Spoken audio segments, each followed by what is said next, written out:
Hi everyone, today is March 13th, 2023, and I read Psalm chapters 91 to 95.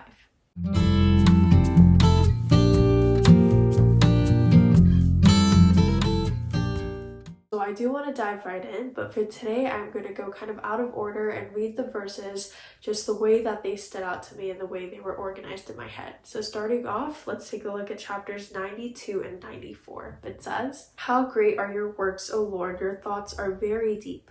The stupid man cannot know, the fool cannot understand this. Understand, O dullest of people, fools, when will you be wise? He who planted the ear does not hear, he who formed the eye does not see, he who disciplines the nations does not rebuke." These verses that I just read out simply point out the foolishness of humans. They call out both believers and non-believers because we all, as the same sinners, have doubts. And these verses rebuke our faithlessness by saying, how are you questioning? How are you doubting the God who made you, who is the very creator of every single thing in this world? And personally, I think that really hit a spot in my heart because lately, as life just gets harder and harder for me personally, I've been saying, God, how are you going to deliver me from this? Are you even going to deliver me from this?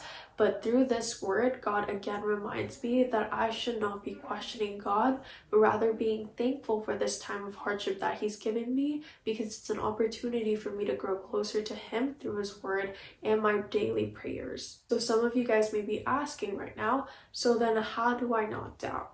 And so to add on to what I just said and to also answer that question, I want to draw your attention to chapter 91 now. It says, 1,000 may fall at your side, 10,000 at your right hand, but it will not come near you. You will only look with your eyes and see the recompense of the wicked.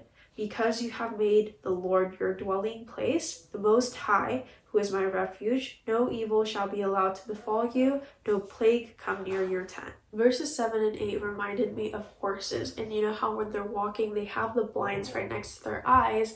That's what exactly we need to do. These verses call us and tell us that we need to focus. When we put up those blinds and those guards, we get the opportunity to hear God's voice and discern His will. Our Sunday sermon talked about this, and we're in a series called Focus. And one logistic way we can apply this in our lives was fasting. And it was so great to hear this because I've always thought that fasting was starving yourself of food, but our pastor said that it goes far beyond that. Our pastor said that it's not simply just depriving ourselves of physical meals, but it's finding something that takes up a lot of your time but is actually unnecessary. And it's choosing to give that up and use that time for God. So to wrap up our journey for today, I want to end with an encouragement. So let's take a look at chapter 95. It says, "Today, if you hear His voice, do not harden your hearts." Today's journey called us out on our doubts and sometimes our faithlessness. And it says that in moments like this, we need to focus on God's voice. So when God calls you, when the Holy Spirit gives you the desire to draw near to God and open that Bible, I really hope that this week we can grasp that, not harden our hearts, but soften them and actually open our souls and hearts and spirits so that God can work through us. Thank you all so much for joining today's journey. That is it, and I'll try my best to see you guys again tomorrow with the next 5 chapters. Bye!